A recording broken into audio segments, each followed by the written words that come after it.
Don Rowe, la doctrina Trump para el hemisferio y el nuevo dilema estratégico de Europa.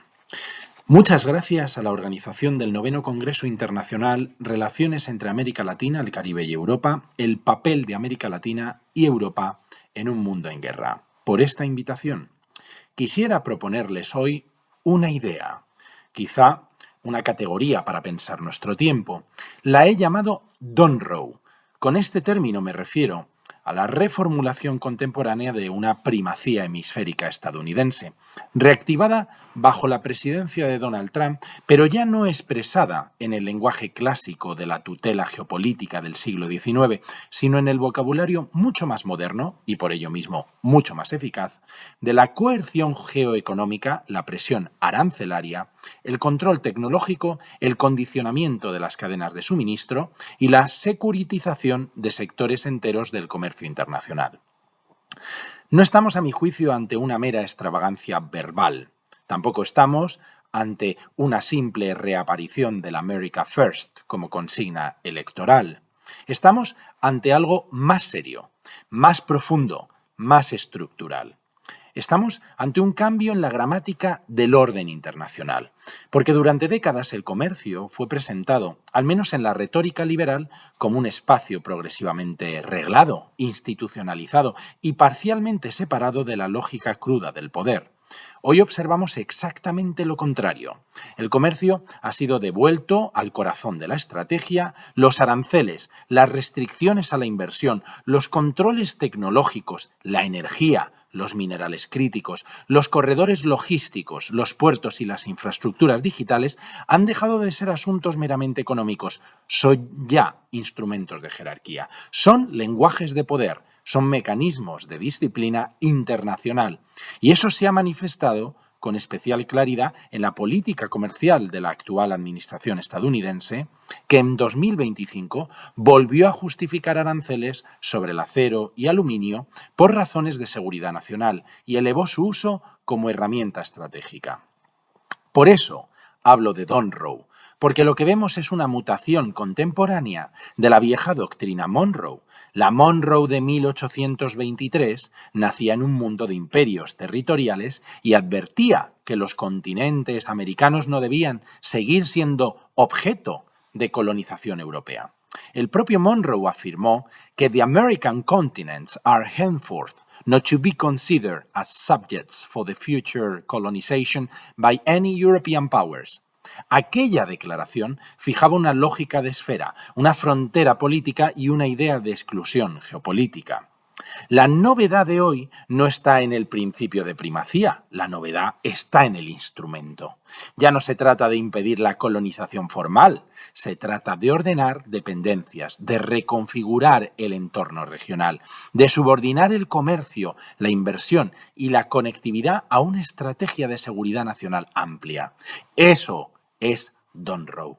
La diferencia entre 1823 y 2026 no reduce el peligro, lo amplifica, porque en el siglo XIX las esferas de influencia se dibujan sobre mapas. Hoy se dibujan sobre flujos, sobre datos, sobre plataformas, sobre puertos, sobre semiconductores, sobre cables submarinos, sobre tierras raras, sobre energía y logística. Y cuando el comercio deja de actuar como puente y empieza a funcionar como arma, el resultado pues no es una mera negociación o una negociación más dura. El resultado es una alteración de fondo del sistema internacional.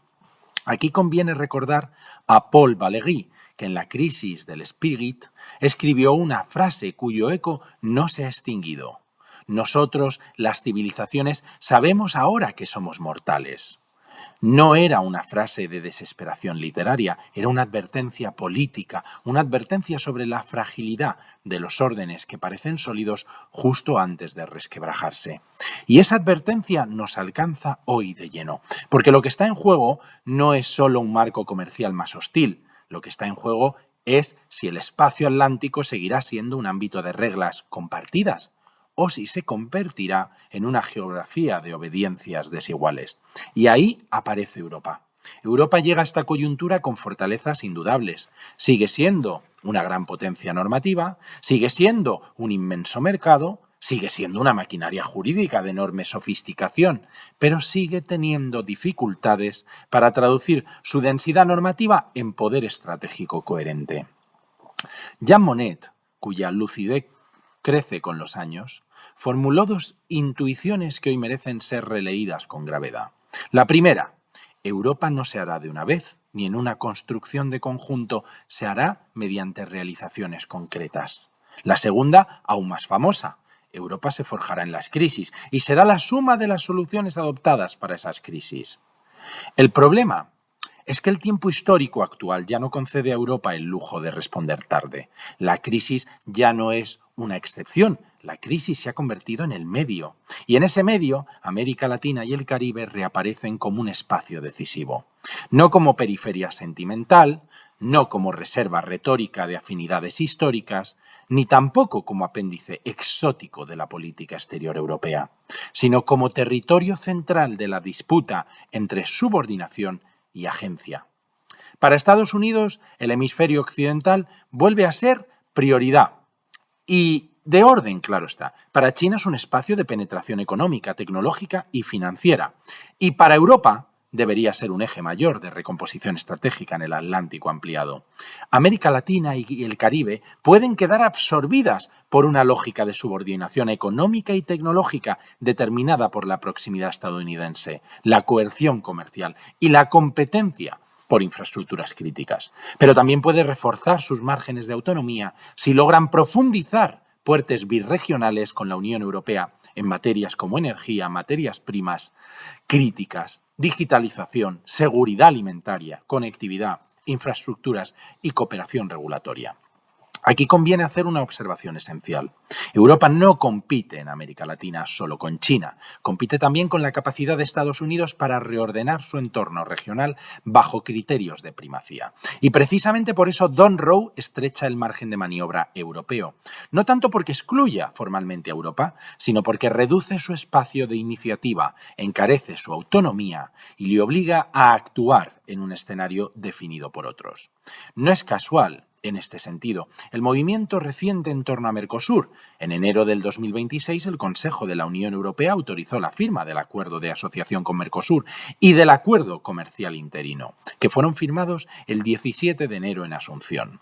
Tras más de 25 años de negociación, ese paso tiene una importancia que desborda lo comercial. Es una afirmación de presencia, es una señal de profundidad estratégica. Es, en el fondo, un intento de impedir que el espacio atlántico del sur quede ordenado exclusivamente por la lógica bilateral de otras potencias. Pero un acuerdo por sí solo no basta. Europa no puede seguir relacionándose con América Latina y el Caribe a golpe de cumbre, de declaración solemne o de afinidad histórica invocada. La amistad sin instrumentos es política internacional, una forma elegante de, más o menos, ver impotencia. La Unión necesita, por tanto, una respuesta en tres planos. El primero, coherencia interna, porque Europa debe dejar de pensar su política comercial, su política industrial, su política energética y su política exterior como compartimentos relativamente separados. En un mundo donde el poder circula a través de sistemas y dependencias, la fragmentación interna es una forma de debilidad estructural. Segundo, la densidad birregional, porque la relación con América Latina y el Caribe exigen inversión, infraestructuras, cooperación tecnológica, presencia regulatoria y visión a largo plazo. No bastan los valores compartidos si no van acompañados de medios compartidos. Tercero, una corrección intelectual. Europa debe abandonar definitivamente la ilusión de que el derecho y el mercado bastan por sí solos para ordenarlo todo. No bastan. No bastan cuando otros han decidido devolver la economía al corazón de la geopolítica. Y aquí me permito recordar una advertencia menos citada pero extraordinariamente precisa de Raymond Aron. Aron escribió que la paz no puede pensarse al margen de la distribución del poder, porque el orden internacional no descansa en buenas intenciones, sino en equilibrios, decisiones y capacidades. Dicho de otro modo, la lucidez no consiste en renunciar a los principios, consiste en comprender en qué mundo deben defenderse esos principios. Y ese es exactamente el problema europeo. Europa quiere seguir siendo una potencia normativa en un mundo que vuelve a valorar la fuerza, la capacidad de coerción y el control de dependencias. No hay contradicción en ello si la Unión aprende a acompañar su normatividad con estrategia. Pero si la hay, si se aferra a la comodidad de pensar que la densidad jurídica equivale por sí sola a la capacidad de actuar, el mundo pasará de largo. Christine Lagarde lo ha dicho en términos contemporáneos. Las nuevas pretensiones comerciales y estratégicas deberían servir como un punto de inflexión para que Europa tome mayor control de su propio futuro económico y político. No se trata ya de administrar la vulnerabilidad, sino de corregirla. Don Rowe, en suma, no es solo una etiqueta para describir al presidente Donald Trump. Es una categoría para entender un cambio de era. Un cambio en el que el hemisferio americano vuelve a ser pensado desde Washington como espacio prioritario de orden y disciplina. Un cambio en el que el comercio deja de ser una técnica de interdependencia para reaparecer como instrumento de poder. Un cambio en el que el aliado descubre que también puede ser disciplinado. Y un cambio, por último, que obliga a Europa a decidir si quiere seguir siendo sujeto de la historia o limitarse a administrar sus consecuencias.